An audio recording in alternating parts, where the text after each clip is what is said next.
Okay, hello. We're getting started soon. Just going to give it a bit more time.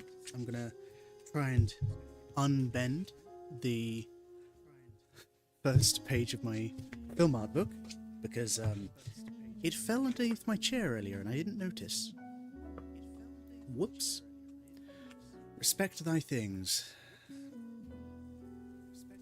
It's alright, this is only the international student edition anyway, for use outside of the US, which always baffled me about the film art books, really, because there's an international version, and then you've got the actual printed colour version that kind of is the regular US version?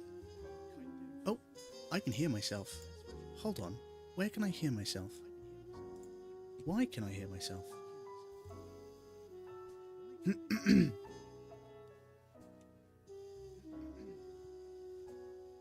Uh-oh. Why can I hear an echo? Ah, that's why. Hello. And goodbye. Anyway. You guys ready? I have my coffee here. I have my copy of Film Art in Introduction here that I will be referencing quite heavily. I have to move my VTuber model, so you're not going to see me just yet. Well, I say you move my VTuber model, I mean move my camera, because I have to open my book, and my book is rather large, so I can't have it entirely over my desk. So now I have to make sure that my microphone is in front of me and my camera is done.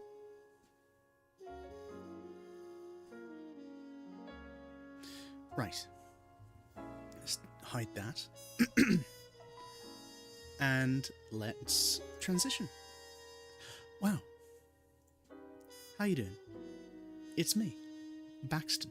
Detective Baxton. Back at it again with another case. Another thrilling case of film art and introduction. Is my music loud? Let's do a sound check. Is my music just the right volume? How are you doing today? Before we dive into the intricacies of film practice, which is not film theory will be happening Friday?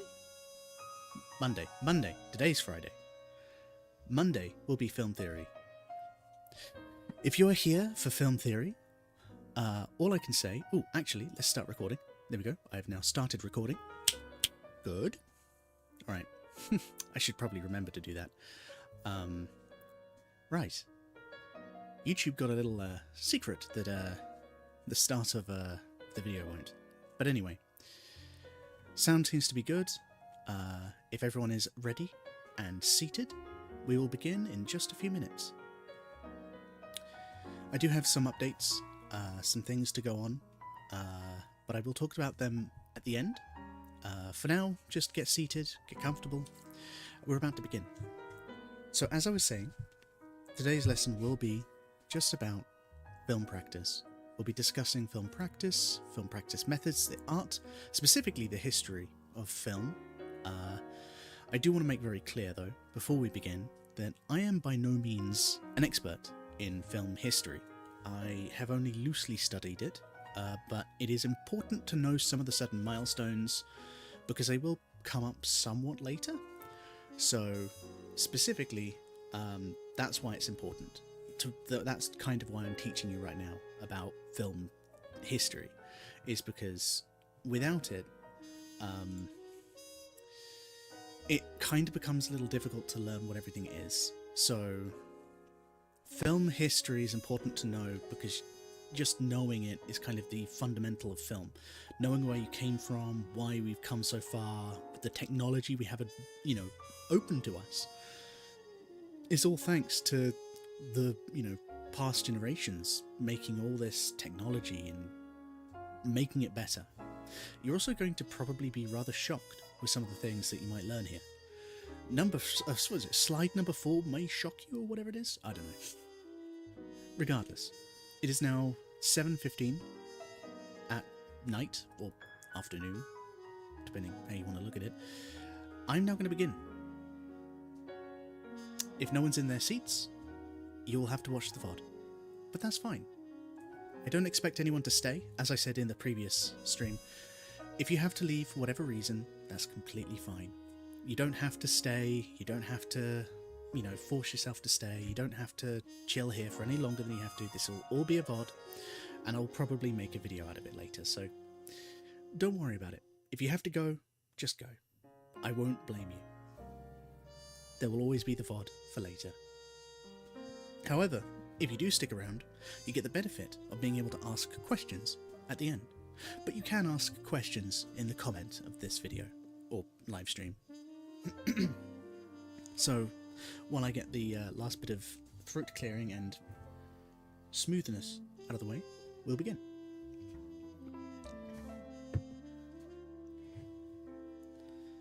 Right. Let us begin.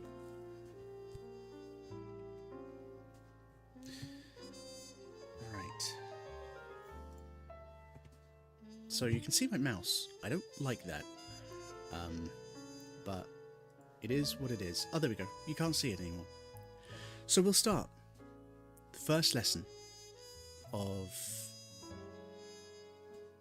5?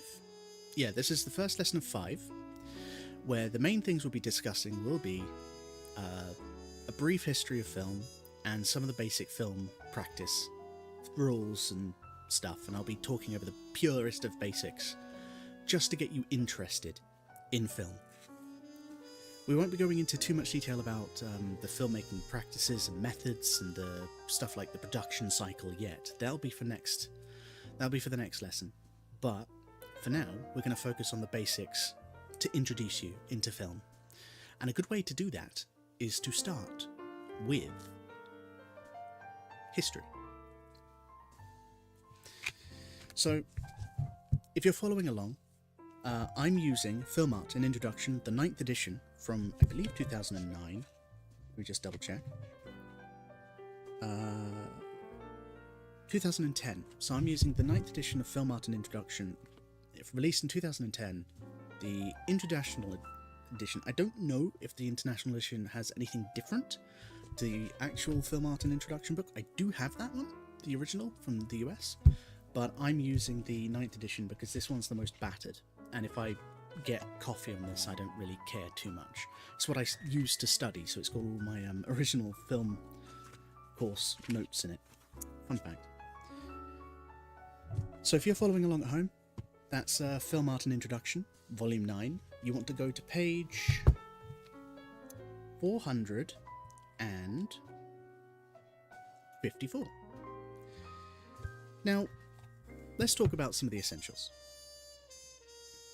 The practical. We have to separate some forms of film because there's a bit of confusion. What is practical film compared to film theory, and what is the technical of film?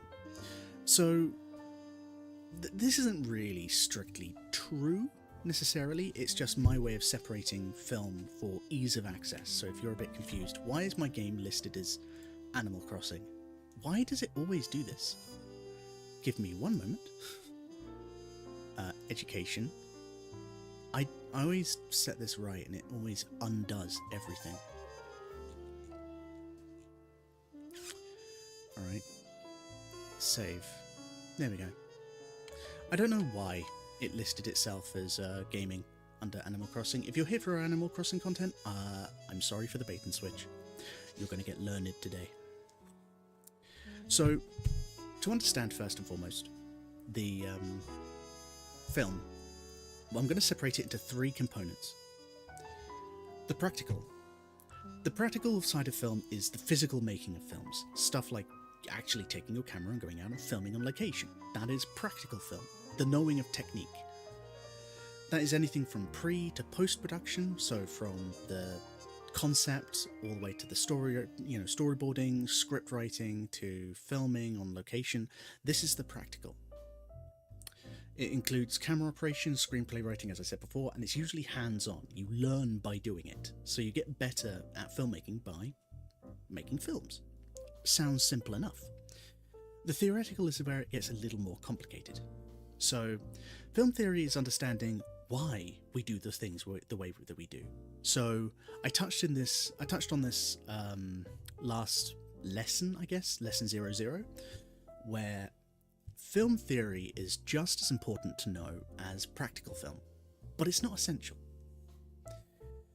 Film theory is massive. I mean, it is expansive, as I said the last time, because it's an offshoot of film as like art theory. And film, when it's seen as art, has a whole new, broader set of theory.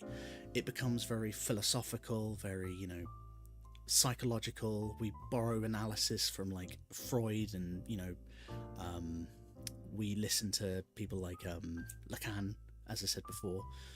So a lot of it is kind of, film theory is kind of saying, what is art? What is film art? What is a film? And some people might say that as a joke. It's like, what is a film? What be a film at its core? And truthfully, that is a question you might end up asking yourself one day. If you go into the realm of film theory, what is a film? And that is a core concept of film theory. I like to think of film as a clock. So if you break it down, the practical is the front-facing side. It's the kind of what you use to tell the time. So you can see the film as kind of the practical film, the going out and making of the film, as the way the minute and hour hands and second-hand works, where it goes out and it shows you the time. You see it. Whereas theory is kind of the inner gears. It's what makes the clock tick, why it works the way that it does. That's a very basic understanding of it, and there's way more to it. There's the theoretical practical and the practical theory, and don't think about it too hard. Just keep it separated into practical, which is the going out and doing it, the physical making of films, and the theoretical, which is why we make the films the way we do. Again, clock hands to the gears. Let's start out with understanding film history. Why is understanding film history important? You can argue that it isn't. And I would argue that as well. So that makes the kind of next half an hour of your life questionable. But I do believe there is some merit to learning where we've come from to get to this point. Now, film history is, as film theory is, incredibly diverse. And the way in which we got to where we are now in film hasn't been the smoothest. We've relied on countries, we've relied on many different countries and styles just to get to where we are.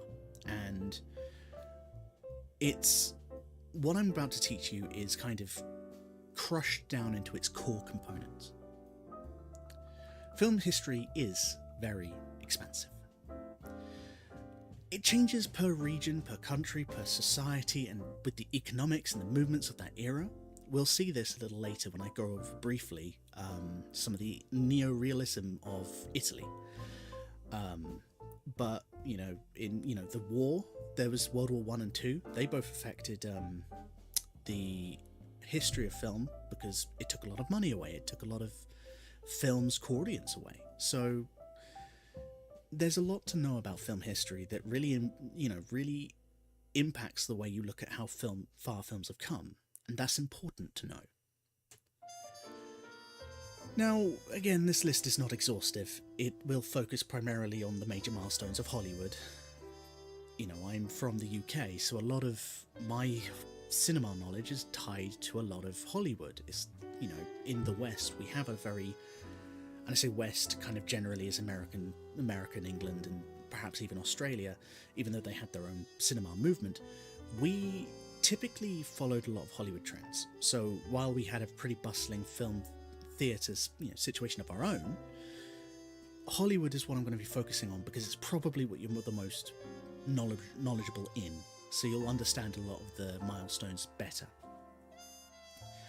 I will be following pretty much as a paraphrased retelling. I will be using Baldwell and Thompson's writings of film history in Film Art and Introduction, again, 9th edition, page 454, if you want to follow along.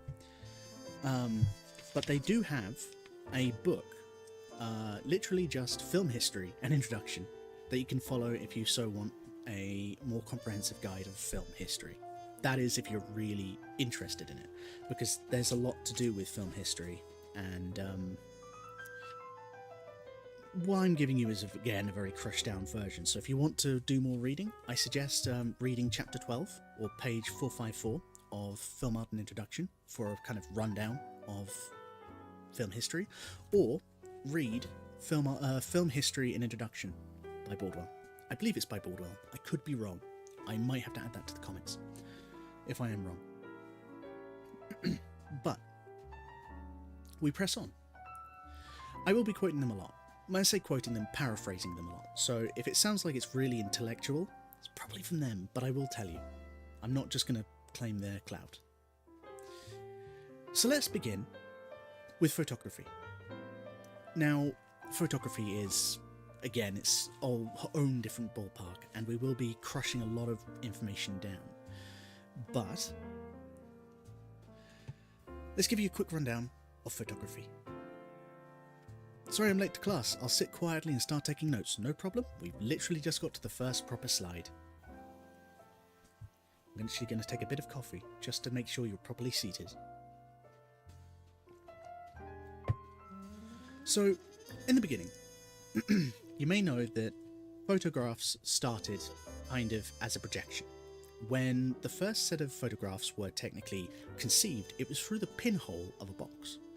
And we've known how to do photography level stuff for many, many years. I mean, hundreds of years. But it was only popularized as a form of capturing a memory, I would say in the 19th, 18th century. So here we can see an image. This is considered one of the first ever photographs. Now I'm, again, loosely talking here because my knowledge of photography and photography history is already slim. So I'm paraphrasing a lot here. But one of the first photographs that we have access to, that I know of, specifically, that I know of, is this. View from the Window at Le Gras by Joseph Nicephore Niepce. I can't pronounce that name, I'm very sorry. But this is one of the first pictures ever kind of taken, with the way that it's been captured. You can see it's a bit dark, it's not the best, it's rather grainy, but it is a start to what would become film. However, the downside to this was that film, to process a picture, to take one picture, took hours, and at this point in 1827, when this picture was taken, it required hours of exposure. So another example I like to bring up is that there's a photo we were shown in our film history class where there is, that I don't have on hand with me today, that was of a street, and sometimes you would see blurs going across. That is because the picture of the film, the photograph, took hours to render, basically, to get finished. And that just isn't practical for film. When you consider that film is made on 24 frames a second, or at least 12 frames a second, you would need 12 pictures a second. And sometimes that's just not feasible. And there are ways that the first film, technically film, ever made was conceived, but for now, film, as of 1827, is practically impossible. As you can see here, films are technologically impossible. But by the 1870s, film was becoming more of a reality.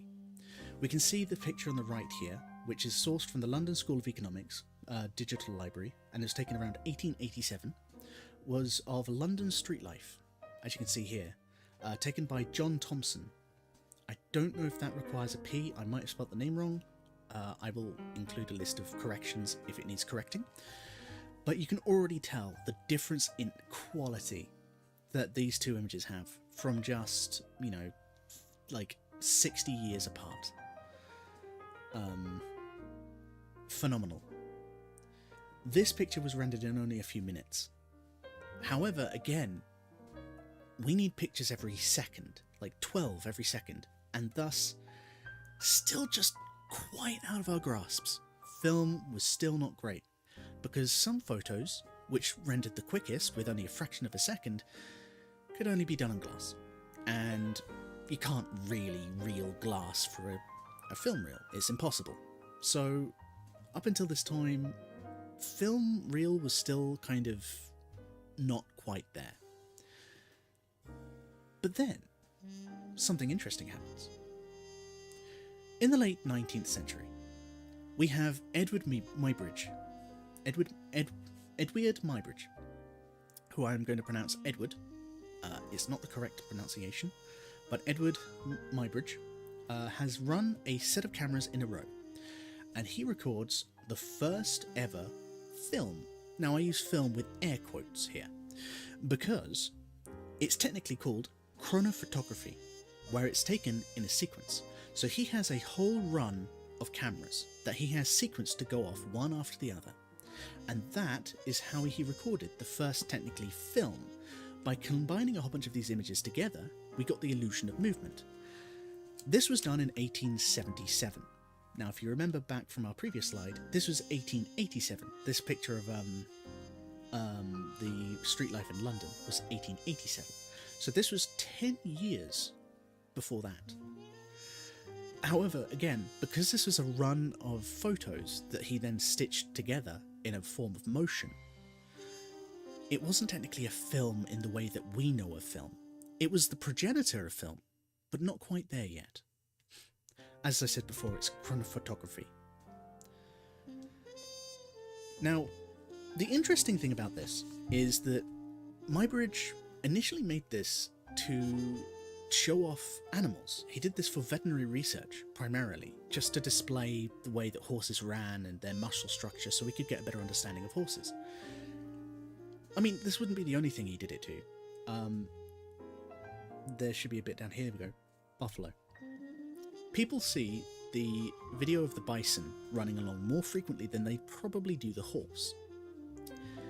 Because Muybridge actually presented his running horse on the many pictures on a zoetrope. And that isn't considered proper film theatre technology. So while many consider it to be the birth of film, many don't see it that way. People still just see it as a zoetrope item.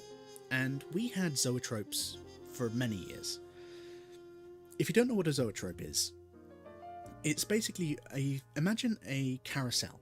You're spinning it at a really fast speed, and you look through a tiny slit in the think of it like a massive octagon or something like that. And on every side there is a very thin slit that you can see through, that light is projected up from, and you can see through shutter speeds things moving.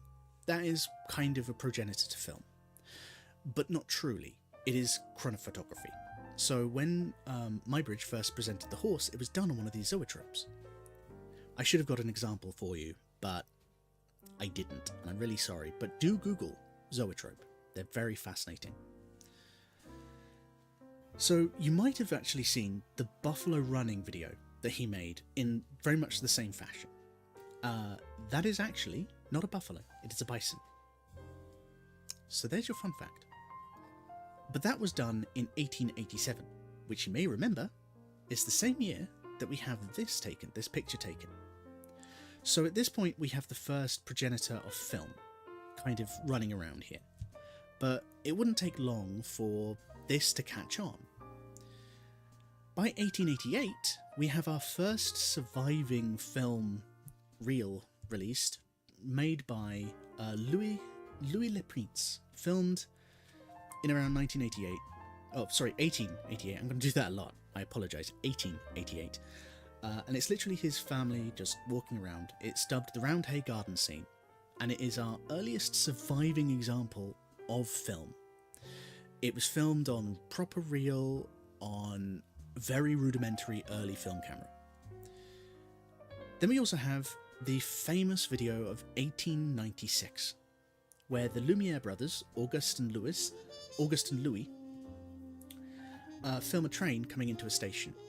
Now, people actually think this was faked, or at least staged. Not faked, but staged. Specifically, choosing my wording carefully here. People think that this train coming into the station was staged, because a lot of the crowd that you can see in around the train coming in are family members of the Lumieres. And it's fascinating that they were able to get a train to come in to film it, so they weren't just standing there with their camera. It's fascinating, actually. So, yeah. You have the Lumiere brothers, who made the famous train coming into the platform video. That's notable for this one reason. Specifically, one of the first examples of film in motion, and one of the earliest examples of a Lumiere film, which Lumiere will come up a little more frequently. Not quite right now. They were French filmmakers. They made stuff during the Dadaism kind of era, but we'll talk about that in a French... God, there's a name for it. I've forgotten what it was. It's not New Wave, but it's before New Wave. But we'll get to them, literally in a couple of slides. So we have this video of the train coming in, which when it was first shown in cinemas, caused mass panic, because people genuinely thought a train was coming at them. You got people jumping behind the sofa, like the seats, wetting themselves in fear, screaming and running out the theatre just because it was so lifelike. You get this meme sometimes where, you know, you can go back in time with a smartphone and take a picture of, like, you know, a medieval family and show them, and it'd be like this magic picture box. That's kind of what happened. So many people were so unsure about this moving picture that they genuinely sometimes thought it was work of the devil. And this is no exception. This is the first kind of instance we have of the generalized panic of, you know, reality settling in on kind of the unknowing victims, I guess, the test audience of the train. Of course, there was no train actually coming towards them, it was just a video. But it's interesting the way that they reacted, because we can document that and use it for psychological training, and perhaps even connect it to stuff these days. Still, like, over 100 years on, 120 years on, we can still look at this and go, wow. So, by this point, film was legitimized, and by the early 20th century, we had exploded in film. Film had taken off across the world, and a lot of countries are now getting involved with this seemingly new technology. Some of the most notable countries being America, Japan, England, Germany, and France. Japan wouldn't become big players globally until a little bit later, around the mid 20th century, not fully in the way that we know. They would have a hand in it. For example, we have Rashomon and we have Yasujiro Ozu, but we'll talk a little bit about him in a bit. But film was really taking off, and this was massive. So we have to see the fact that film was being explored globally by this point, championed by French technology and American innovation and just German storytelling, I guess. We have Hollywood classical cinema, which is considered by many to be the homeland of modern film. Debatable, I think it's a bit more of a melting pot, but many people do consider Hollywood to be the homeland of what we now consider modern film. Is technically what one out, question mark, quotation mark, kind of like air quotes, one out. People like to see it like that. And for the sake of brevity, let's say they did. It's a little more nuanced than that, but let's say they did for brevity's sake. Hollywood films focused on a clean and clear narrative, which was championed by... I'm going to get his name because I can never remember his name. It's on the next page, I believe. It's on this one. Yes, so there is a man who is more popular with getting kind of more of a narrative style going, and he is...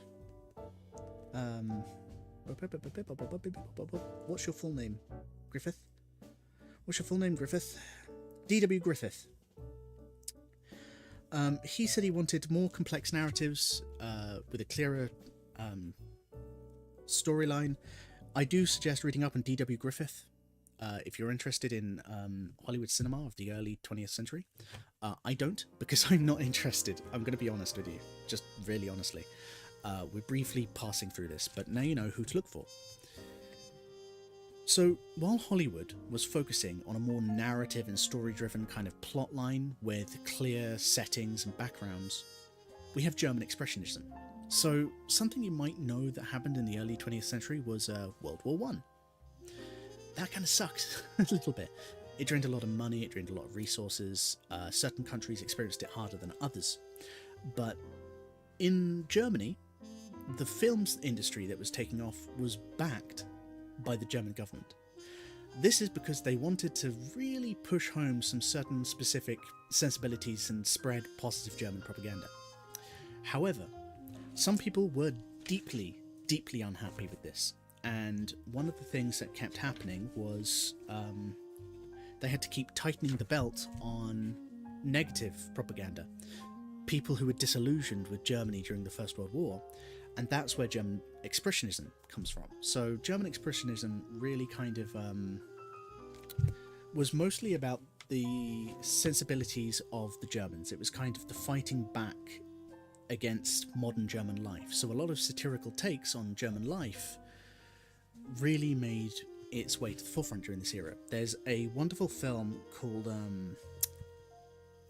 what is it? The Oyster Princess, I believe is what it's called, which is a film by, if you give me a moment, I will tell you. The Oyster Princess. So The Oyster Princess is a 1919 film by Ernest Lubitsch. Ernest Lubitsch, I believe is the way you pronounce him. Forgive me for the butchered pronunciation. I'm not the best. So Ernst Lubitsch is who made The Oyster Princess. I suggest if you want to learn more about German Expressionism, you watch this film, because it's kind of a comedy, kind of parody on the upper class. So while Germany was putting a lot of money into making these films, they were just desensitizing a lot of German viewers. So now there was a lot of propaganda, and a lot of it was marginally successful in what it needed to do, which is promoting the way that the Germans lived was a way of opulence and a way of success. But in the ways of Expressionism, it was kind of seen as this kind of satirical way sometimes. So it really depends on the filmmaker. A lot of people were torn by this, but it was backed by a lot of World War One need for propaganda. Next we have the French Impressionism and Surrealism of the early 20th century. So while Hollywood primarily focused on kind of more linear narratives, not always, but primarily linear narratives, French filmmakers went buck wild. They did not care for linearity. They did not care for realism or, capturing some kind of glory or anything. French filmmakers liked it weird. I mean, we have the Lumiere brothers with their Man on the Moon film. I've forgotten the name. I think it's literally Man in the Moon. But there's quite a few very topical French Impressionism films that kind of and French Impressionism and Surrealism that really just is strange. And one of the examples I like to bring up is of Un Chien Andalou. Don't watch that film. If you have a very light disposition, it is not a film I suggest you watch, because it comes with a very famous scene of a woman having her eye slit open. Now, it's not her eye, it's a horse eye or cow eye, but still, it is deeply unpleasant to watch if you're not used to it. So it was surreal and unique, and it didn't focus on the linear. So a lot of French films would kind of break apart with stuff like flashbacks, which break the linearity completely, and it would focus on more surreal elements. So, as I say here, it focuses on the non-linear or surreal, breaking with the story with flashbacks. And it is seen as kind of the rise of Dadaism. And if you've studied anything to do with art or theatre, you might have heard of Dadaism in the past. And that's where I'm going to end talking about Dadaism, because I don't know as much as I would like about it, so I've still got to do some research. and that's more film theory than it is practical film, and we're just talking history here. So dadaism is more kind of surrealist, kind of exposition, I guess, would be the best way to put it. It'd be like surrealist non-conformity dadaism. So that's what the French were all about during this early era of film. And I would actually say modern film actually survived more on the back of a equal Hollywood French cinema revolution than just Hollywood. Next we have the Soviet montage. We have Vsevolod Pudovkin and Sergei Eisenstein helping bring the Soviet montage to the forefront. So, unlike Hollywood, which, now, I'm going to say something, I just want to clarify this before I begin. Video editing existed way before, Pudovkin and Eisenstein kind of came forward. But their way of editing was strange. Or at least unique. I don't want to say strange. Strange is not a good way to put it. Unique. Because while Hollywood had cuts to serve as a way of moving the story forward, and they had cuts as a way of kind of preserving the narrative, French filmmakers kind of wanted to keep the cuts to a minimum, and so did Germany. German expressionism was mostly not really cut heavy. It was always to shift to a new location. But the Soviet montage was different. The edits focused on trying to capture the scene. They would cut from person to person. Now, if you want to dive into a little bit of theory right now, we have people like Bela Balash, who was a pretty strong Marxist figure, and pretty big in the Soviet kind of sphere of Marxism, who talks pretty heavily about the condition of man and the condition of, all this other stuff. So, a lot of Soviet montage was all about capturing the close-ups of regular, expressions. So we see this in Sergei Eisenstein's beautiful film Battleship Potemkin, which I suggest you watch. It's going to come up a little bit later as the notable film section. But they really hung on a lot of editing styles like capturing the emotion. So for them, the story was more in the way that the film was cut together and montaged, where one of the most famous scenes you've probably seen referenced in things like The Simpsons or like other TV shows, I guess, like it was being done quite a few times. I think The Sopranos probably did this, and I think Breaking Bad maybe too.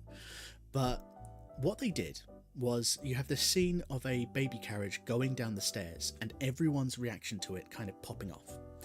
And that's kind of what this is the capturing and montage of a whole bunch of different emotions and different varieties of situation to explain the situation through the edit more so than the narrative of what's pushing it forward. So like the text on screen or the direction of characters, it's more done to the scene or the location.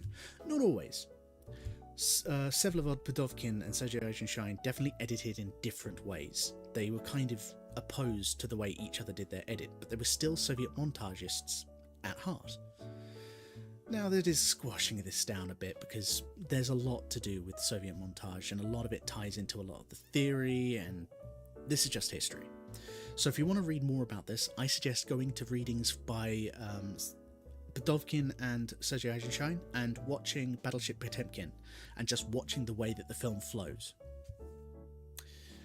By 1927, we have abandoned the silent film. Yes, in 1927, the first talkie is released. The Jazz Singer. Now, unlike the other films, I can't recommend you watch this one either, because it is dated. I mean, dated to the point where it's racist. I'm not going to sugarcoat anything. It's a tough watch. The Jazz Singer does do blackface at the end. It's not good. However, it is an important film to bring up in terms of film history, because it is the first technically talkie film. Now, not quite full talkie film. It had silent film moments and musical moments, but it also had singing and like talking in certain parts. It was a very, very prominent film in a lot of this theory. Let me just double check. Someone...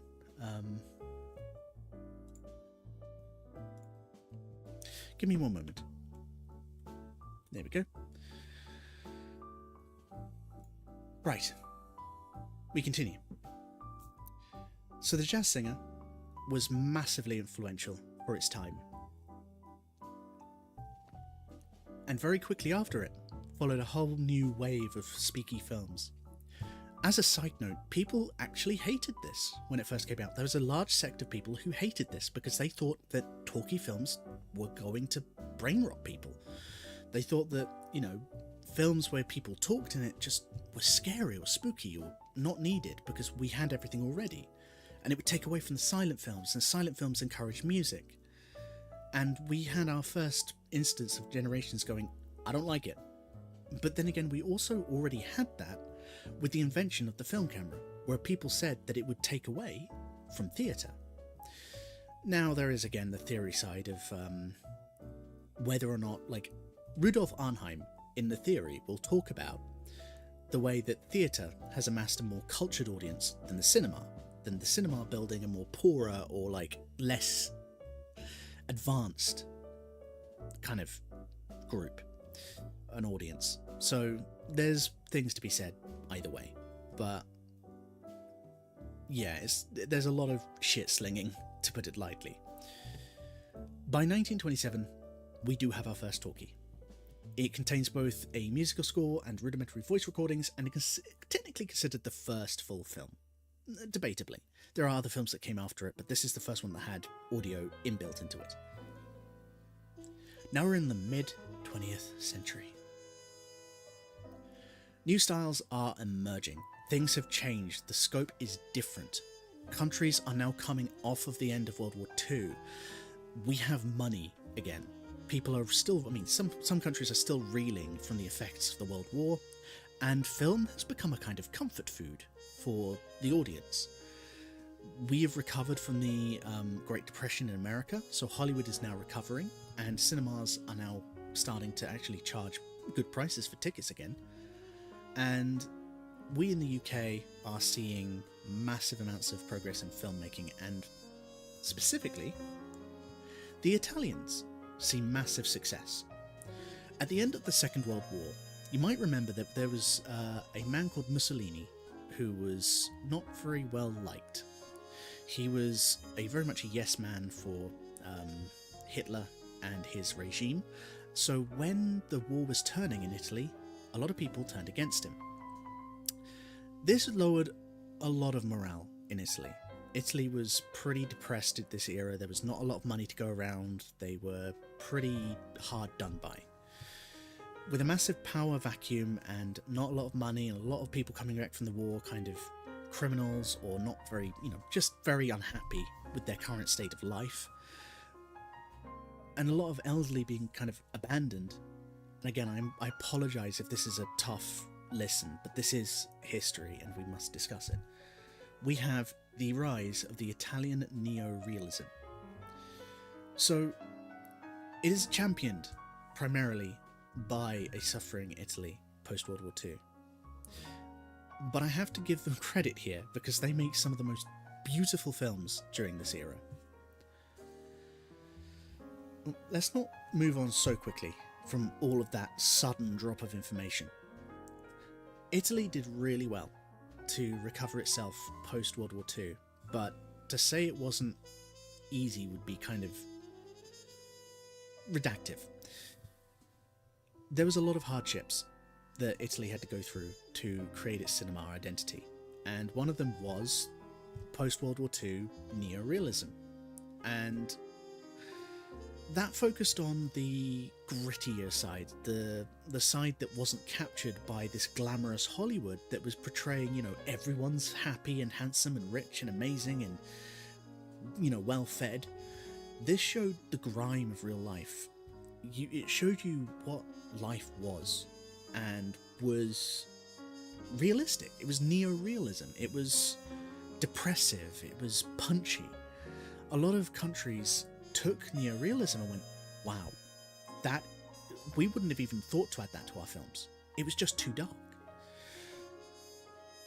there is a lot of challenging issues in some of the neo-realism films that I will mention later, but I will warn you of the content before you go and watch them, just so you don't end up, taking all of my, my list and watching them. Just so, So neo-realism was depressive, but it really helped shape the world of realism as we know it, because it dared to push those boundaries. Now, again, redactive of the bigger points of neorealism, it was also seen as a kind of way for the stilted generations to protest the governments that they had been kind of abandoned by. So there's a lot of power in the neorealism. There's a lot of angst and hatred for the system in neorealism that kind of is prevalent in a lot of the films, and for that it's just beautiful to capture that. However, the French cinema was evolving.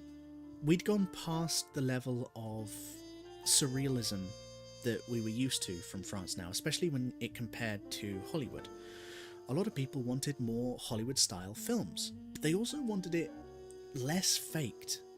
So in the mid-20th century, around the late 30s, early 40s-ish start, we saw a whole new set of filmmakers popping into the scene, where films like, perhaps Gone with the Wind or, Singing in the Rain was fully done in massive warehouse sets with sprinklers for rain systems, or, cardboard cutouts or whatever's. French New Wave filmed on location.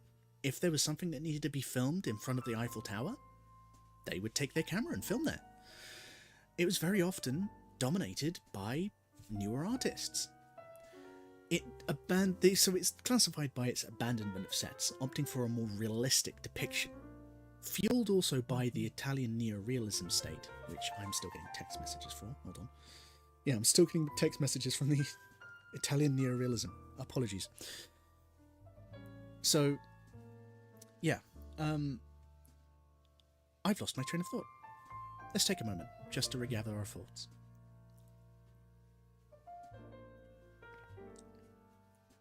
Though unpolished and characterised by a whole new set of ambitious self-taught filmmakers, there was a lot of heart that was put into the French New Wave. The surrealism was still there, the way of their breaking linearity was still there, but they wanted more of a Hollywood approach, so they wanted to contain the stories that Hollywood was telling just through a new French wave.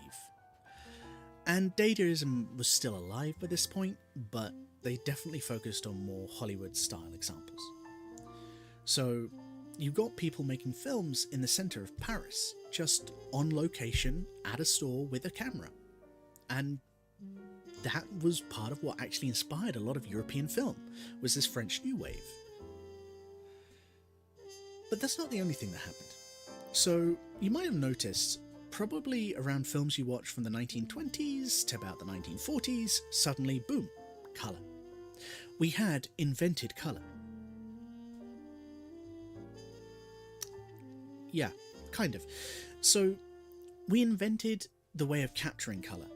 Now, this originally started in the way of Technicolor, and you might be shocked to know that Technicolor was actually invented in the late 20s. About the time when cameras could start getting the ability to record sound, which was usually recorded separately, which would then become recorded on the reel itself as well, we had Technicolor. And Technicolor, there wasn't maybe one or two films in the early 30s that used Technicolor, but by about the 40s, it was widespread. People adopted Technicolor and color style films pretty quickly. It just became the way to make and watch films. And for the most part, that's all we wanted. We had sound, we had color, we had a proper real, what's the word I'm looking for here? We'd have proper representation of the way that colors looked. Oh, let's not go that far yet. So one of the things I actually like bringing up about this point, and I think I mentioned this last lesson, was in The Addams Family, the black and white TV show or movie, they actually had a set that was fully of pinks and reds, because they show up better as darker colours than typically greys or blacks do. So when they made the Addams Family, and it was in black and white, they had to actually make the sets red. I find that fascinating, because you had to work with colour theory at that point to learn what monochromed the best. You didn't just do monochrome sets, you couldn't do that. It would show up too dark, the light would be absorbed too much. Red and pinks aren't absorbed so much, so you can get darker colours from them. In fact, I'm going to do this right now to prove exactly what I mean. So I want you to have a look at my VTuber model. On my model, you can actually see my tie is very red. If I add a, let's see here, if I add a color correction here and set the saturation to 0, you can see that the red tie, the bright red tie that I have, which for context is usually like this color, this bright red tie becomes dark grey, like nearly black. So you can get quite a lot of contrast by just, doing that. And I think that's fascinating. So red tie, grey tie.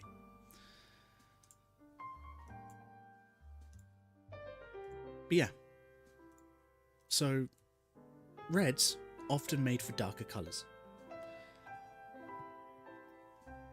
I mean, that was a rudimentary example, but you get the point. So let's fast forward. A lot of things happened around this time, a lot of things changed, a lot of things were updated, but by the late 20th century, something massive had happened. Hollywood had technically one asterisk, the battle. Hollywood was widespread. It was the biggest creator of films and exporter of films in the world. Not to every place, but Oh, here we go. I recently watched a lot of Addams Family and saw photos of the red and pink set. Looks very cute. It does. It's actually fascinating the way that they made the sets. It's genuinely amazing because all the lighting would change that as well. But yeah, apologies if I responded to that late. So by the late 20th century, Hollywood had kind of taken over as the de facto place where films were made. It's complicated. There's a lot to it. There's more kind of asterisks attached to that and kind of, provisional things attached to that, but that's kind of the way it was. There was an allure to the commercial success of Hollywood, the way that films were made and presented. It drove a lot of money, it drove a lot of sales. And so a lot of countries tried adopting this method. And while some of the countries kept their individuality when it came to their style of films, Hollywood was kind of this money-making machine, and a lot of countries wanted in on it. But the next big thing to happen was special effects. So I like to refer to Jason and the Argonauts film by... I have to Google this now. Oh dear. Jason and the Argonauts, which I think is one of the earliest examples of special effects. It uses practical effects, but they're still special effects. Jason and the Argonauts, 1963. So I'm going to tell you who directed that as well, actually, because it's good to know.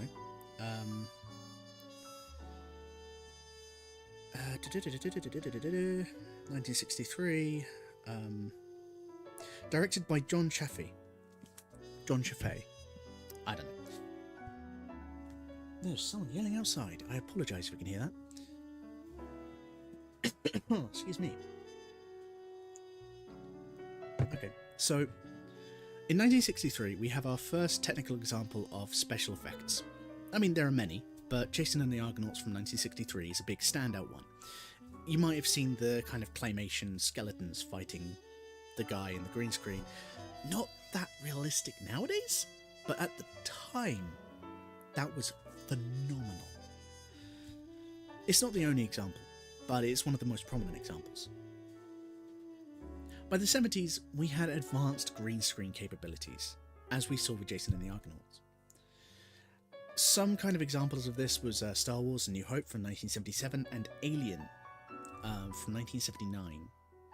Alien used more practical effects, whereas Star Wars used kind of a mixture of practical and special effects. In fact, God, LucasArts Films started, LucasArts started a group. I can't remember what the name was, but it was specialised in special effects. It's one of the first groups of special effects. So LucasArts has a lot of hand in special effect history. Specifically the company, not just the guy. My phone keeps buzzing with new information. Awesome source. Let me put that aside. So we have entered in, by the 70s, a new age of special effects. By the 80s, films are characterised by gaudy overuse of special effects. Some examples of this are Tron from 1982.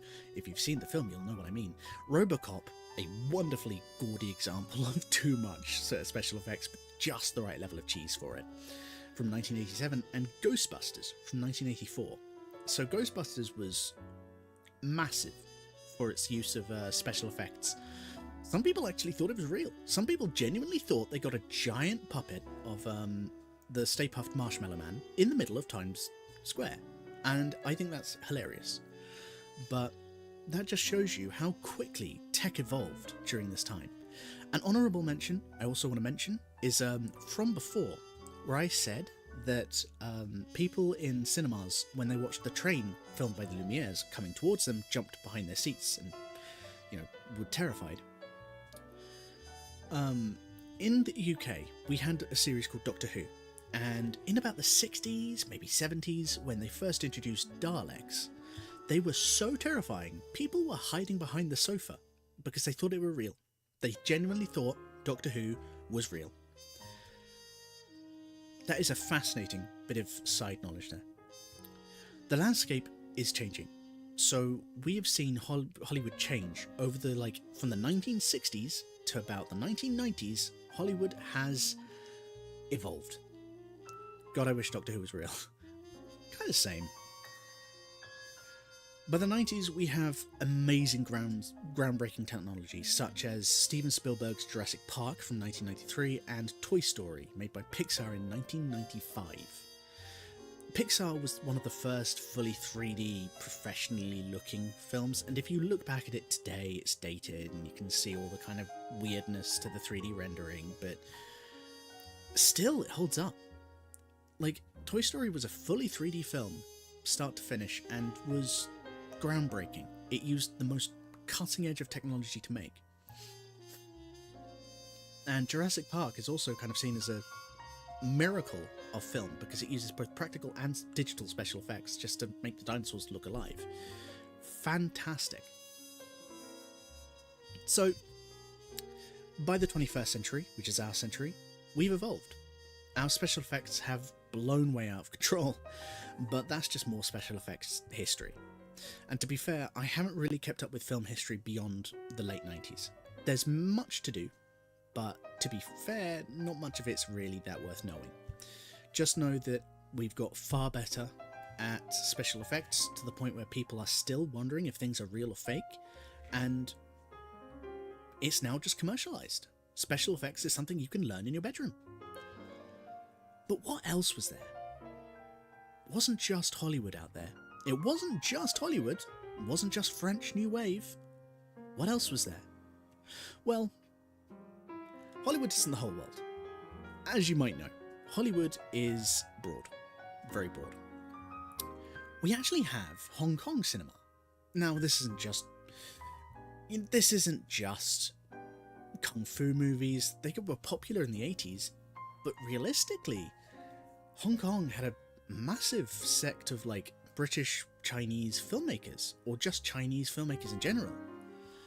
We saw many people come out from this era, and a lot of films during this time were action films, kung fu films, romance films, but it wasn't a movement. And Bordwell makes his point pretty clear when he talks about this specific cinema, of which he is pretty big in talking about this. It's not a movement. Hong Kong cinema was more seen as a kind of local group of filmmakers than it was a movement. It was more for something to do with, just making a film for fun. It was more as an expressionist view. But it wasn't a movement, it was more of a kind of industry that just took off with local groups. The films were just all over the place. They ranged from gritty realism to the goofiest of kung fu. But there was diversity in the way that they made them. And the Hong Kong film industry cannot be ignored. Even to this day, it's still pretty prominent. It's kind of become the general Chinese theatre as a whole, but a lot of Chinese theatre may not have ended up the same way had it not been for this local sect of Hong Kong cinema filmmakers from the 80s. Then we have Japanese cinema, as I've alluded to earlier. Japan, ever since the invention of the camera, had its own cinema. They have films dating back from the 1905, 1910s. And one of these people who made one of these films was Yasujiro Ozu. A lot of Japanese films, kind of at the same time as everyone else, goes against this Hollywood tradition of narrative. The Japanese style of narrative was different. It was more it was more nuanced, but talked more in the way of a story, a projected story, than it did a film. And we see this with films like Rashomon and Tokyo Story, made by Ozu, actually. And we're going to talk more about Yasujiro Ozu in a little bit more, but he was a very famous director who popularized a lot of breaking of tradition that we know of today. Ozu is a genius, or was a genius. He basically influenced a lot of the Japanese cinema we see today, and I think it's fair to say that he actually influenced a lot of the Western cinema we see today. But we also have to remember that Japan itself is just known for a specific genre of films. We have a whole sect of Japanese weirdness, surrealism. We have kaiju films. So big is its influence that we call them kaiju films, not giant monster films, kaiju films. And they are massive. We have, Godzilla. We have, a whole bunch of these other... There's a whole bunch of films. But Godzilla is the biggest one. It's the kaiju film of all time. But the way that it's referenced is unique, because they turned something goofy into something with a lot of substance. And if you didn't know, Gojira, Godzilla, Gojira. The original Gojira is about the nuclear bombings, and you can argue that it's just big monster destroying things, and for the most part it kind of is. But it can also be seen as a metaphor for nuclear disaster. And Japanese filmmakers have taken their own stab at this as a way to critique their system, or the form of the other countries. For example, in Shin Godzilla, it's more of a critique on the way that the Japanese government works and responds to disaster than it is really a disaster movie about a giant monster destroying things. It's what if there was another situation like what happened with Nagasaki? What would the government do? So there's a way of Japanese storytelling that is very prevalent that was not influenced by Hollywood much at all. But to say it wasn't entirely influenced is wrong. Hollywood did still influence a lot of people, but Japan had its own film movement during this time as well. So Hollywood isn't the only thing going around here. Next, we have Bollywood. Pretty self-explanatory. Bollywood is huge. It's India's answer to Hollywood, and it has seen massive popularity. We've seen films from Bollywood take over sometimes cinemas just with how absurd they are. They are so absurd, so theatrical, so high octane, and there's a lot of nuance to it as well. There's a lot of Chinese theatre that can be seen as the same way, but Bollywood there's a bombasticness to the Bollywood that we see that is unmistakable Bollywood. And it's wondrous how India, in about the late 90s, I would say, I mean, they were making films for years, but I would say about the late 80s, early 90s to about the 2000s, have really just taken off as, I would say, one of the newest film styles to date. It's even like some aspects of Bollywood extravagance has made its way into Hollywood, and in many ways, Bollywood has succeeded like that. So yeah, as I keep saying, Hollywood was not the be-all, end-all of film history. There's many other cultures, often, brought on by a lack of money or a lack of care in the ways of Italian neorealism, or, in terms of Bollywood, where they just wanted something bombastic and fun. Or you have a group of local community filmmakers who just want to make a community of filmmakers like the Hong Kong cinema. You have a diverse selection of films ready to go. Here we come to our notable films to watch. Now I'm going to be talking over these, kind of explaining a little bit about them so you can watch them and know what you're getting into. I'll let you know if there's any trigger warnings to go into them, because a lot of the older films aren't scary, but they may tackle challenging situations. So first and foremost, we have Nosferatu. I know, wild. This is actually a German expressionism film. So Nosferatu by F.W. Murnau from 1922 is meant to be a horror, kind of a gothic horror film.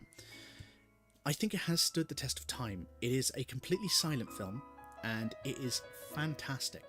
It's great in the way of its lighting and its composure and its way of expression, and it's just the way of expressionism is just fantastic. Then you have Metropolis from 1927, also a silent film, I believe. I think it's a silent film by Fritz Lang. This one's a little more kind of sci-fi, but it's a very good example of early sci-fi. If you're feeling in the mood for kind of a more sci-fi style German expressionism film, Metropolis is fantastic. Another one I also want to throw in that isn't on this list is the Oyster Princess, who we already said was by Ernst Liebscht. So if you really want to give that a watch too. It's more of a kind of comedy, satirical, dark comedy, I guess. Very surrealist, it's also silent. Then we have Battleship Potemkin, which I've mentioned in the past as being the Soviet montage film. There are films by Vsevolod Podovkin you can watch, but I would honestly suggest just watching Battleship Potemkin to get a feel for it. And if you really want to watch a Podovkin film, watch any of them, they're fantastic. So this one doesn't really have too many challenging themes.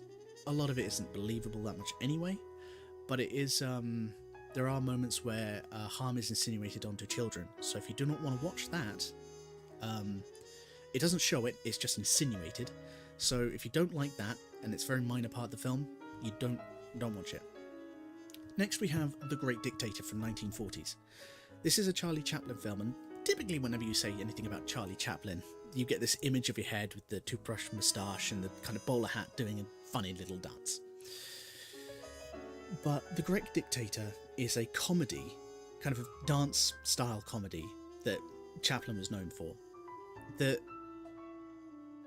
is just beautiful. It's one of my favourite kind of mid-20th century example films. It is fantastic to watch start from finish. It's one of Chaplin's best films. It's kind of a comedy satire on Nazi Germany, where you get a dictator who is incredibly bumbling. So it does deal with a lot of difficult topics, like kind of satirizing, satiric. It makes it a satire of the war. So if you don't feel that's comfortable for you, don't watch that either. Next we have Bicycle Thieves and Umberto D, both by Vittorio De Sica. One from 1948 and one from 1951. This is neo-Italian realism. So this is Italian neorealism. I can't recommend these films more. Umberto D is gut-wrenchingly just... I will say though, they are challenging watches, and specifically Umberto D deals with topics such as suicide, and there's just a lot of depression that happens in it. If you're not mentally ready for it, I wouldn't watch these films, but just to let you know, that's what they are.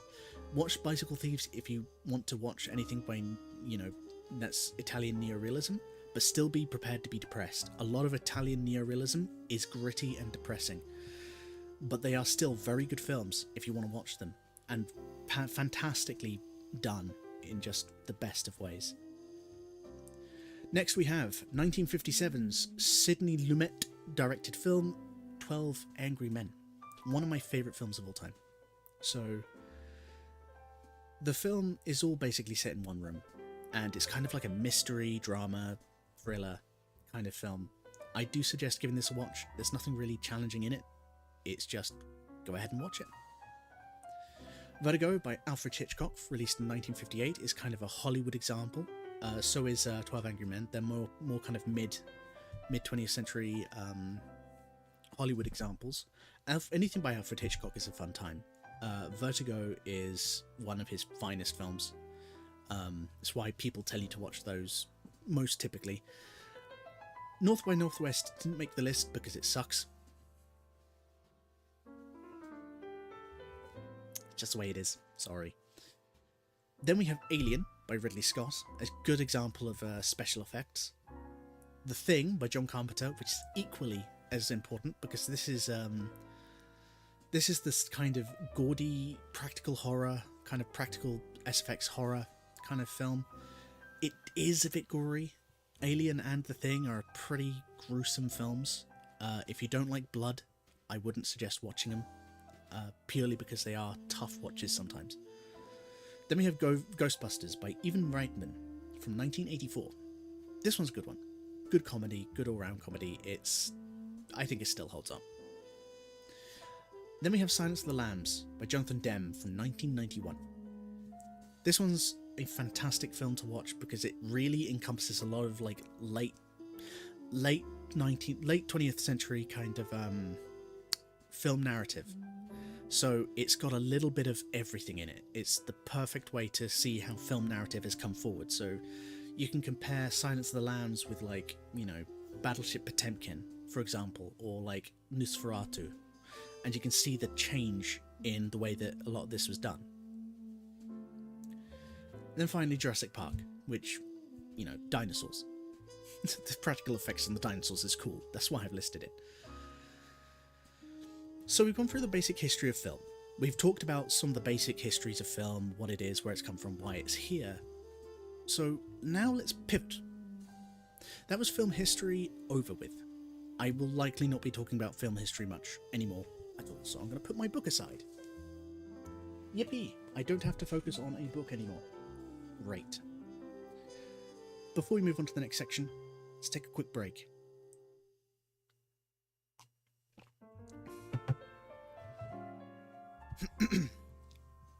How's everyone doing so far? You all keeping up?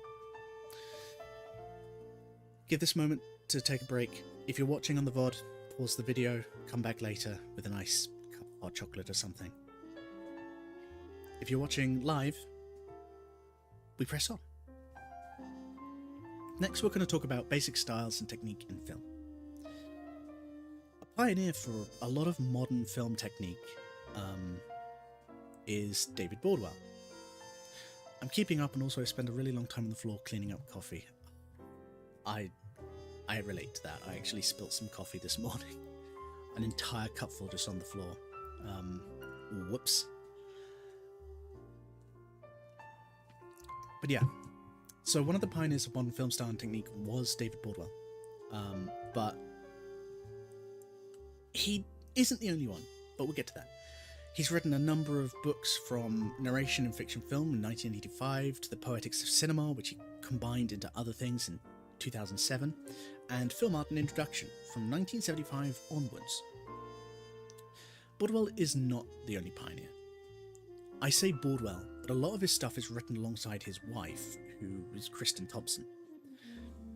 And his writings kind of are inspired by film theorists of old. So to say that he is a pioneer of modern filmmaking is not wrong, it's just there are many, many others. And it's unfair to claim him as the only one. But he is one of the biggest ones as of to date, because he has written basically what is the filmmaker's Bible with film art and introduction. He also chronicles the rules of filmmaking. Now, these rules again have been in place for many, many years, but Bordwell legitimizes them by combining them. The rules of filmmaking are fluid, so you can work with them, mold them, change them a little bit, but they are still rules at the end of the day. And theory isn't essential, but it does help. So it's all about the understanding of the why and the how the technique works. So we can do stuff on the 180-degree line or 3-point lighting, but it's understanding why we do things that really helps us progress as filmmakers. So let's talk about the first thing, the 180-degree rule. That's meant to fade in. I don't know why you're not fading in. This is the 180-degree rule. So as you can see here, there is the image where you can have the green side and the red side. This kind of camera position, the kind of red areas where you can't put the camera, and the green areas where you can put the camera, because swapping into the red zone gives you an unintended line break, and it basically puts where the orange guy is, where the blue guy is, and that will make us disorientated. So there is a straight line the camera cannot pass at any time. This is the 180-degree rule. Crossing it can become disorientating. You never want this to happen. And recording on the line can also be disorientating, so it's really heavily advised against. This is the 180-degree rule of film. Next we have the rule of thirds. So the rule of thirds is that there is a 3x3 grid, as you can see in this image here. So on the left you have the points intersecting her chin and the middle of her body, with the bottom right point of the grid matching the actor's head. I can't remember their names, I'm really sorry. But this is kind of a 3x3 grid. You're meant to match the points on the grid to things of prominence, like actors or items of prominence in the field, to these major points. And it's meant to adhere to the Fibonacci sequence. So if you see the golden spiral, that's where you're meant to be looking. So our attention is immediately directed to the chin of the woman on the left. And then we immediately go round in a circle, down her body, and to the right, where we see the guy with the glasses. Then we circle to the part above him, where we might see, the camera on the shelf, if you can see that, right above his head, and then in a spiral inwards. And that's the way our eyes are meant to process this frame. Next we have match and action. It follows the movement of the shot or cut that comes before it. So for example, if you walk in to a doorway from the left, you're meant to continue walking in to the next shot when you cut from the left. That is a match and action. So everything must match, no exceptions. If you don't follow this, your films may look disorientating or bothersome. Never zoom. Zooming is an indication of poor lens management, and often zooms can lower the shot's quality. This is something you want to avoid because you want a nice crisp shot at all times. And always white balance.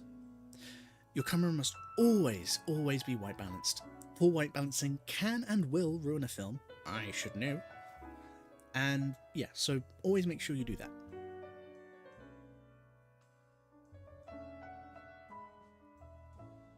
I lied.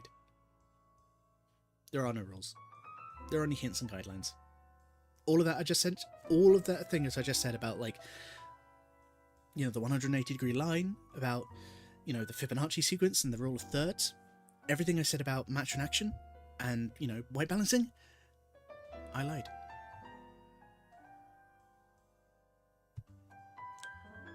Let's move on.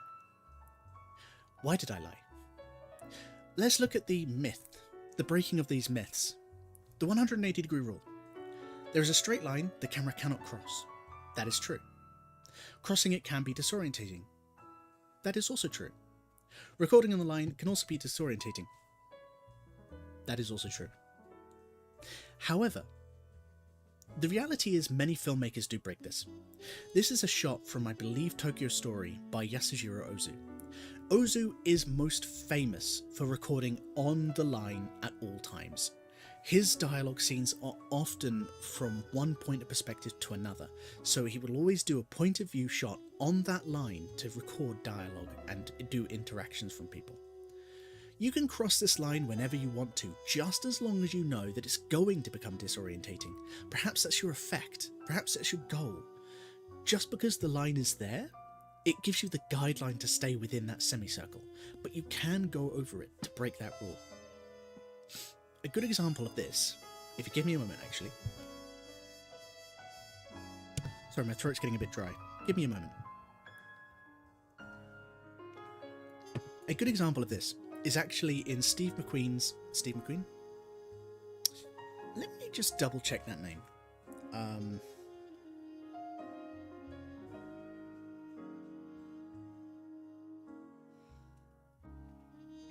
Lovers Rock film. Yeah.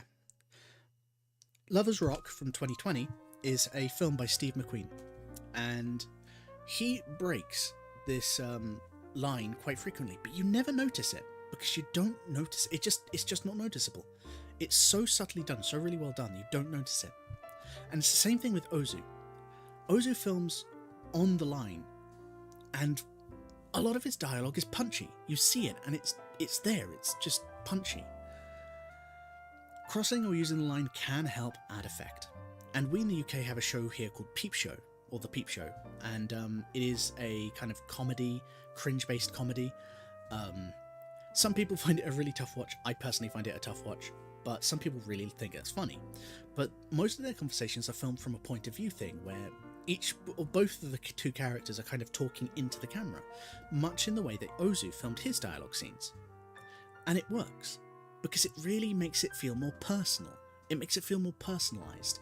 Now, the reason that Ozu does his one-on-one camera shots is just for specific personal flair, whereas the Peep Show from the UK is done more to add a more personalised kind of POV, so you really feel more connected to the embarrassment. However, and forgive me for showing you this, if managed, it can help with disorientation. So, this is from the Chip and Dale film that had Ugly Sonic in it. And Ugly Sonic talks into the camera because it's meant to be a scene of confusion. It's meant to confuse you and disorientate you. It's meant to deliberately throw you off. And that's what this whole scene is. It's meant to be grotesque. So, you can cross this line whenever you want to, in any medium you want to, just as long as you manage the way you do it. Do it right, and your crossing of this line or filming on the line doesn't break the rule, it enhances it. So the 180-degree rule is a guideline, not a strict rule. Next up, what myth are we breaking next? What myth are we going to break apart next? The rule of thirds. Good choice. There's a 3x3 grid. Match the lines of the points on the 3x3 grid and make it adhere to the Fibonacci sequence. Most of these are true. There is a 3x3 grid, but not always. You should match to the lines on the 3x3 grid, but not always. And should you always make it adhere to the Fibonacci sequence? Not always. Sometimes it will naturally, sometimes it won't naturally. That's just the way that it works. The reality is, composition is multifaceted. There's many ways to skin this proverbial cat. Skin the proverbial cat, as I should say. So you can see here that there are many different options for you to choose from. There's the rule of thirds, which is where every section of the screen is split equally into like 3 equal sized rectangles. Then you have the golden section, which has the outer 4 rectangles on the corners as the largest and thinner lines closer together in the centre. That is actually what a lot of filmmakers use these days. The golden triangle helps if you're filming anything askew or anything that you want to have on a different focus point. Maybe you'll have something on the left point, the lower point, as smaller to anything on the right point that's higher.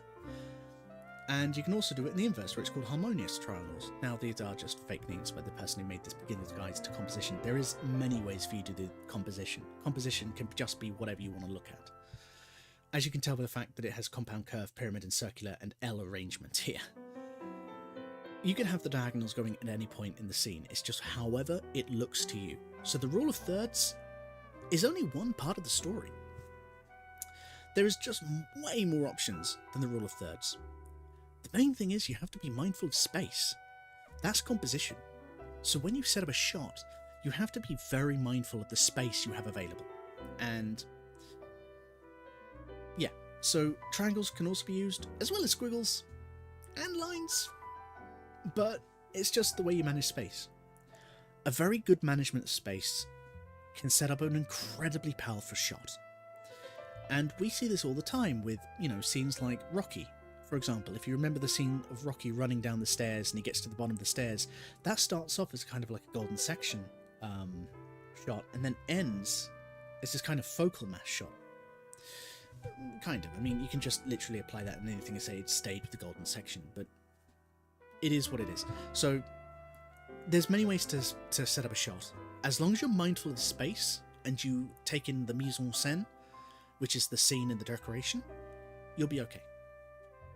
There's more than just the rule of thirds. So whenever anyone says you must adhere to the rule of thirds, not always. It's more than that. You can tell them, shut up, I'm using the golden section. And if they contest it, tell them to shut up again. Next up, match and action. This one's fun.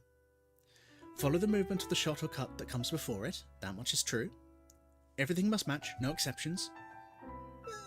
Mostly. And that's it. I think I was meant to say more, but the point came up anyway. So the reality is, matching on action can be abused for effect. It depends on what action. You can actually match with different things, but matching can help with continuity. And continuity is stuff like, what way an actor's chair was when they hurriedly pushed it back behind them, and then you're like, alright, can we go for another take please? And then they move the chair back. If you have one shot where the chair is like at 45-degree angle and then another one where it's like at a 90-degree angle, that's not going to match up. That's continuity. Matching on action is basically for continuity.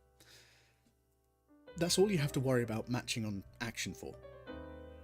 But you can abuse it. So this image down here is actually from the 2005 Thunderbird film.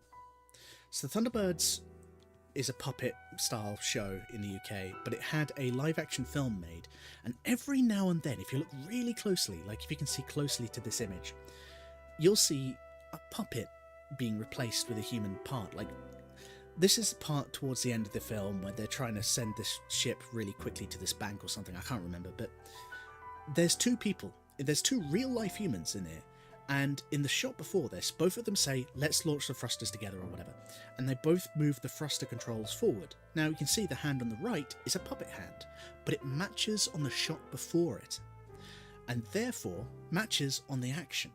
Even though it's not the same arm, it's glossy, it's got strings on it, it's been done for effect. And you can abuse match on action for effect if it's worth it. And a lot of people just think that match on action is just this thing you have to do because people keep saying you have to do it, and each shot must flow equally into the other. Not always. You can abuse it. The general gist of where the direction is going has to be respected. For example, if someone is moving their arm to the left, you can replace it with a puppet arm as long as that puppet arm is also moving to the left. You can have a man entering a doorway from the right as long as they exit from the right as well, from the right direction. That's just matching on action, and it helps with continuity first and foremost. Though it's not always essential to match 100%, as I've just explained.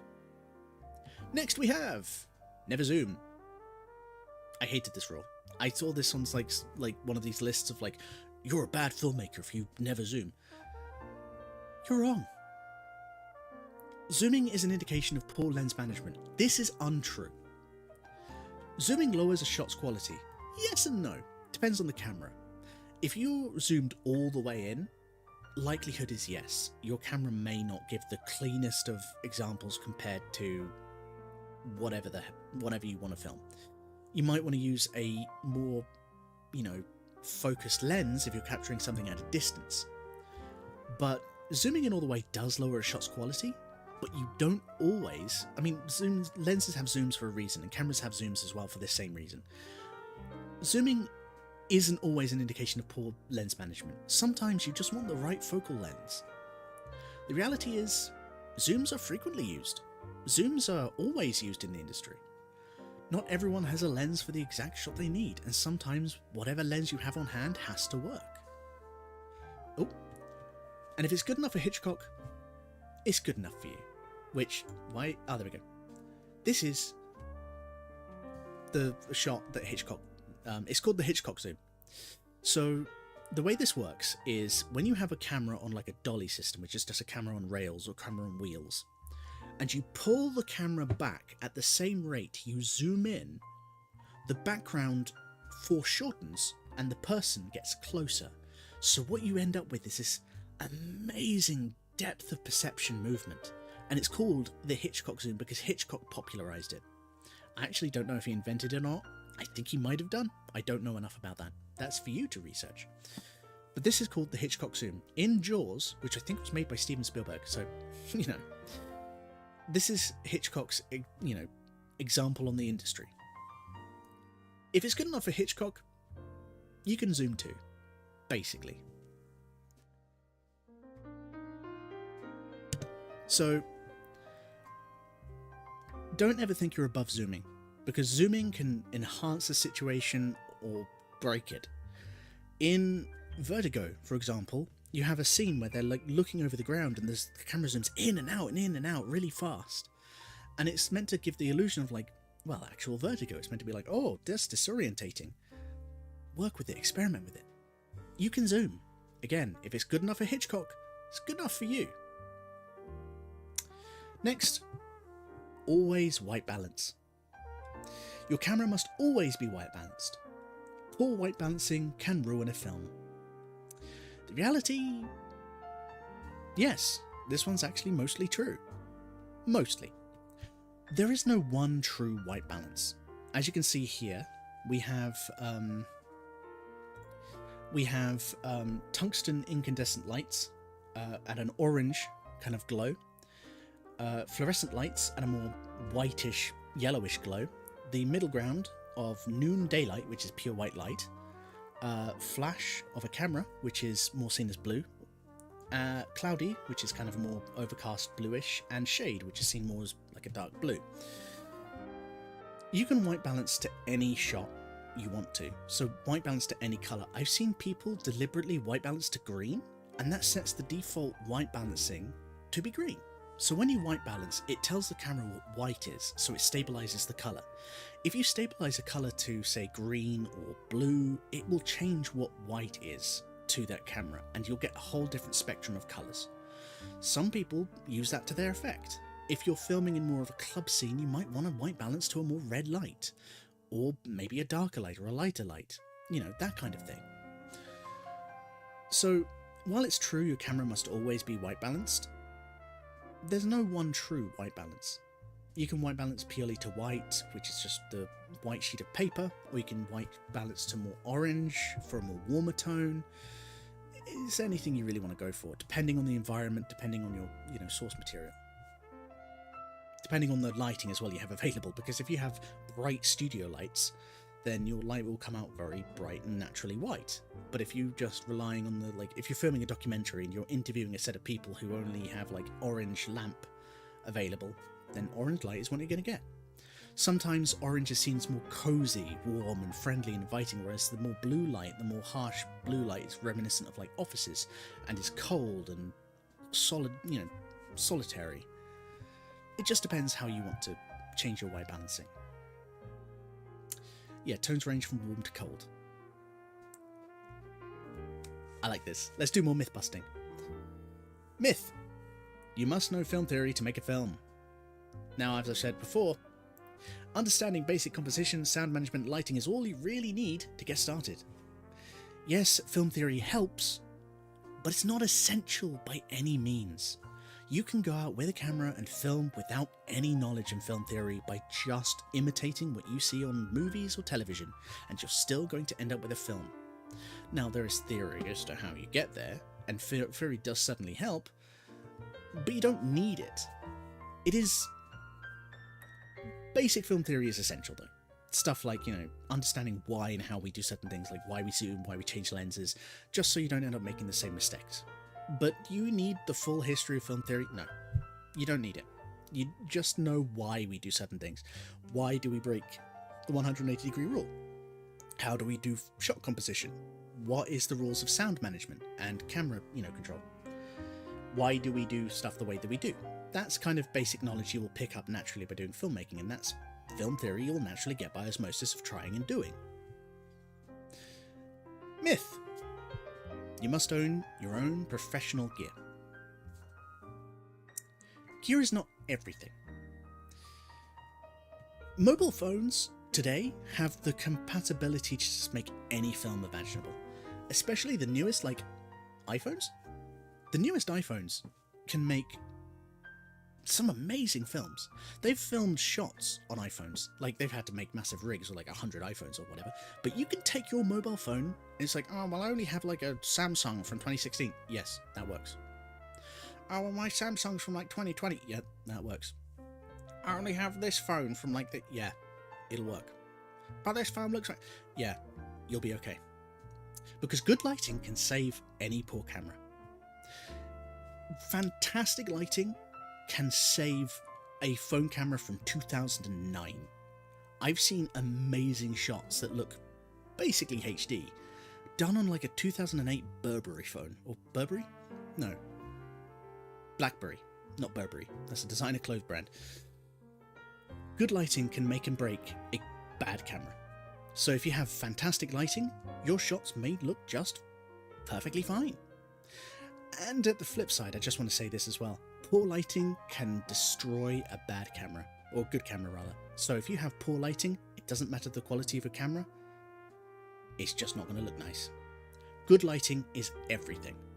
If you're going to invest in gear, invest in lighting. No, tripods are not essential. People will tell you what they are, and I would argue that they are actually still essential themselves, but you don't need one. Modern iPhones, for example, can stabilize your footage. Most modern film, video editor software can now just stabilize your footage. You can just do that. They aren't essential, but they do help.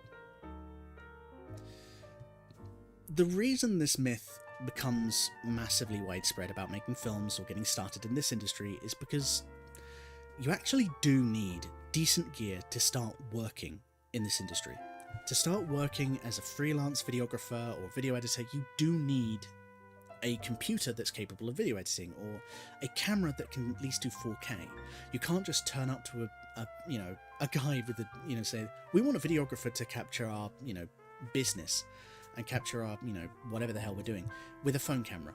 They will laugh you out of the office or just chuck you out on your ass. You have to turn up with like at least a mostly professional DSLR camera that can record at 4K, because their question will be, does it do the 4K? And you have to say yes, because they just want high quality or like video. And yeah, cameras from these days can do that, and most iPhones can now do 4K, but they don't like phones. You have to explain to a guy who knows nothing about technology that your phone is just as good as the film camera they want to see. Not only that, but you need good studio lighting, you need a good tripod if you have a good camera, and then you have to have the storage for that camera. For example, I actually own a Sony FS7, and with it I own a whole bunch of XDC cards, XQC cards, XQD? I think it's XQD. They're basically like a custom SD card for the camera. Now, the FS7 Mark I is, by this point, 11 years old, but it's 4K capable. And I've turned up to many jobs with this camera, with the right storage, and I have about £400 worth of storage for the camera. It's expensive. So, if you want to get working in this industry, it's a return of investment. If you happen to get gear on the cheap, like if you buy like a really good quality Blackmagic Pocket 4K, which is actually a camera I do suggest people look into if you want to get into making these kind of things. Get it with the basic lens, get it with a basic SD card, or like, you know, CFast card, which are bloody expensive as well, and get your start. But keep in mind that you need a good sound system as well, because a good sound system is essential, because you do not want to be messing up that sound. There's nothing more gut-wrenching than turning to your client and saying, my video is poor or my sound is poor. It is gut-wrenching. Don't ask me how I know this. So yeah, you don't need professional gear to get started on making your own projects, but you do need professional gear if you intend to work in this industry as a professional freelancer. Keep that in mind. You can get your start on any old film camera, on any old phone camera, on any old anything. Even iPhones to this day are really good at sound recording. So if you have like a phone of any make with a good microphone, just plonk it in. That's your microphone. Just get a good sound recorder for it. Just download a sound recorder app. It's not like essential to get full sets of gear if all you want to do is just get into this as a hobbyist.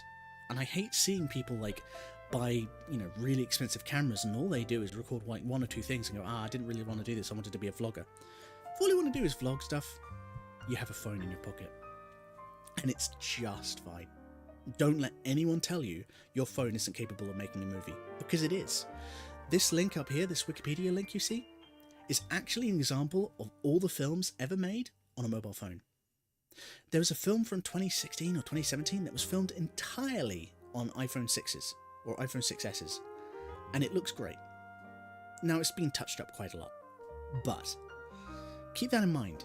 An iPhone from 2016 could make a good film. You can with what's in your pocket. Next, your films must look picture perfect. This is a myth. We are only human. Mistakes can and will happen. You'll very often work on an idea and you'll get to the end and you'll wish it looked nicer, or you'll wish it had a different feel, or you wish something was better about it, but that's just the nature of filmmaking. Anyone who tells you that a film has to look perfect is a liar. It doesn't. It just needs to be fun to make. A film that is fun to make will feel better to watch than a film that looks fantastic but was a pain in the arse to make. Another thing you should do is watch any film at all, and try and spot for errors. You'll find tons of them. There's a film error at the start of like The Godfather, there's a film error at the start of like Star Wars. Everyone knows that scene with the stormtrooper that bumps his head on the top of the doorway. Yeah, that's normal. You will see films with errors in them all the time. Even TV shows. You get TV shows, like, for example, a film, like, was it Troy 300? I think it was Troy. With the guy's wearing his watch. Russell Crowe is wearing his watch, and you see it. Then in Game of Thrones, there's a Starbucks cup on the table. Continuity wasn't doing their job there. But you don't have to make it perfect. There can be mistakes. Remember the French New Wave. As I said earlier, French New Wave was rough. It was characterised by a lot of new filmmakers coming in with their own technology. Shots were shaky, out of focus, often like, overexposed. But they were on location. And that's what made it important. Remember, films don't always have to be perfect. Remember the French New Wave. Cuts don't always have to match the way you want them to. You can imply the level of motion with anything that cuts nearby. As long as it mostly looks fine and it bridges that gap and people get the move, you don't always have to make things match 100%. And audio doesn't always have to be perfect, but trust me, it does very much help. So if you have got a project that the audio isn't perfect, run with it. You'll be okay. And that's it. We've come to the end of lesson 1. After 1 hour and 41 minutes. Well, 1 hour and 52 minutes. That recording is a bit slow, but yeah. So here's some final thoughts of mine while anyone has any questions from today's lesson.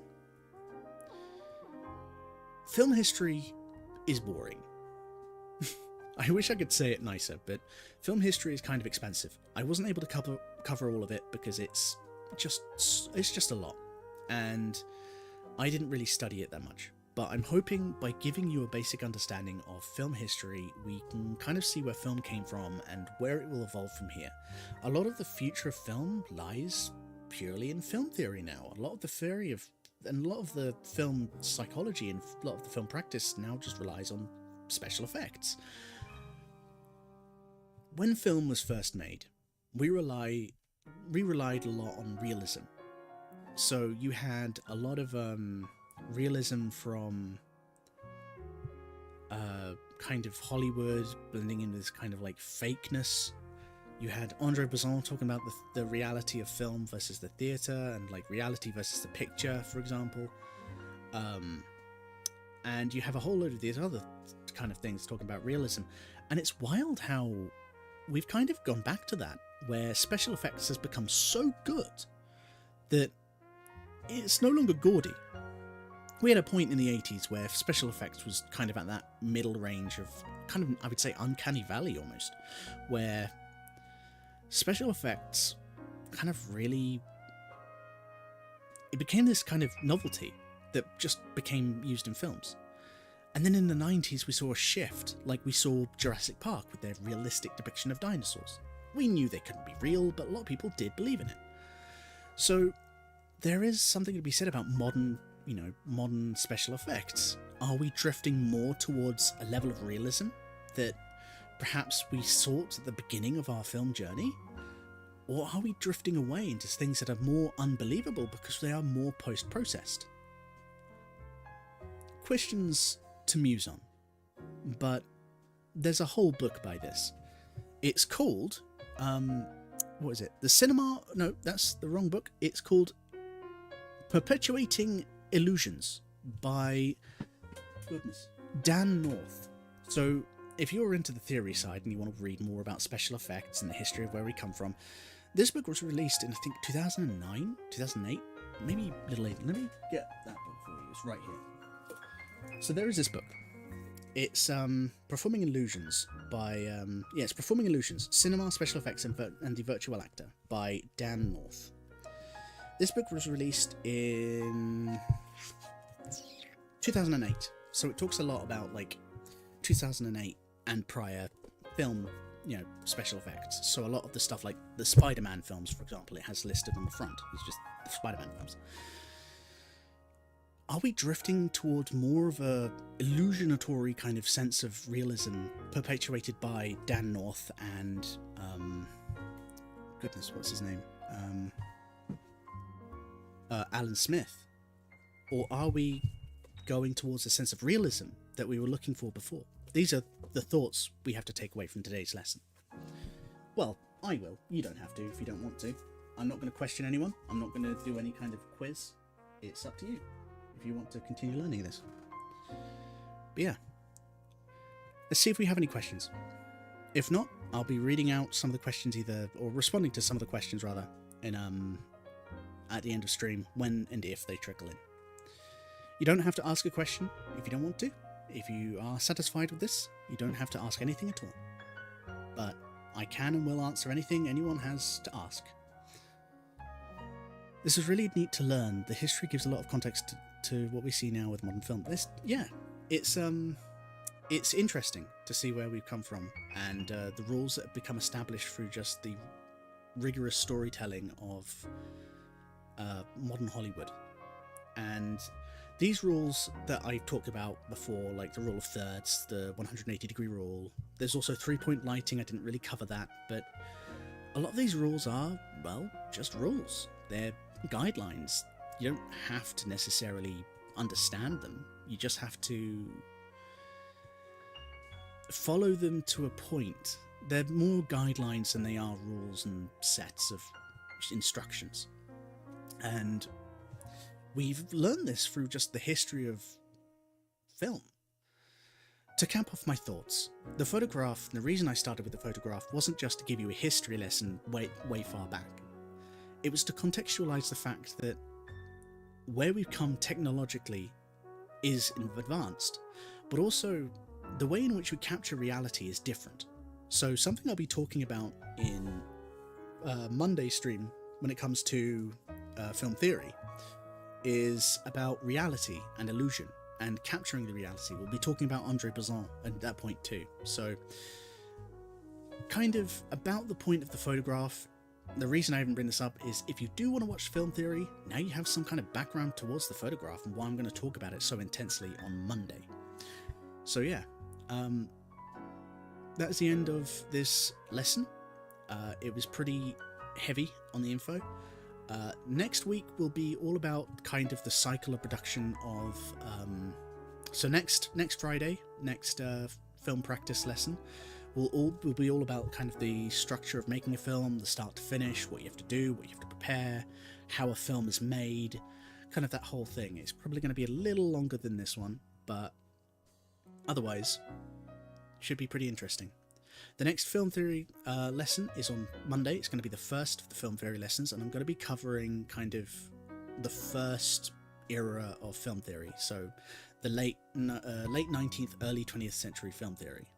Well, we will talk about a lot of the starts of film theory. It'll be more of a history retelling than a full-on theory, but it's interesting. It's important to know if you want to get into film theory about where we came from in theory, the questions we had to ask to get to where we are now. But I think that's it for me. My throat is getting a bit hoarse, so I don't know if I'm going to stream tomorrow. I want to get the DeLorean a little more finished. And if you're watching from the VOD, I did build a Lego DeLorean. It's probably already finished by the time you're watching this VOD. If not, tune into that some other time. I might do it tomorrow. I'm going to see how I feel. Might try and have it done on Saturday or Sunday, rather, instead. But thank you for joining me. Again, if you have any questions, feel free to leave them down in the comments, and I shall see you in the next lesson.